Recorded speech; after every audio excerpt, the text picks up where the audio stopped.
Totó. Meu nome não é Totó, é cachorro. Pode ir? Pode. Ei, seu cachorro fedido, perdão aqui dentro.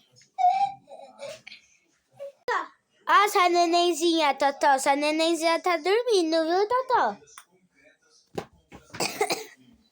Cachorro. Pipoca salgada.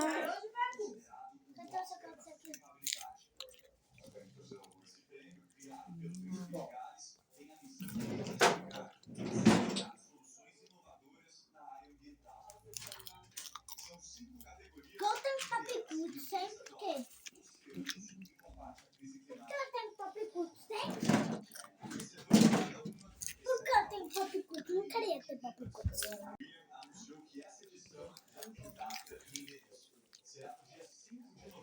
Para você, tchau.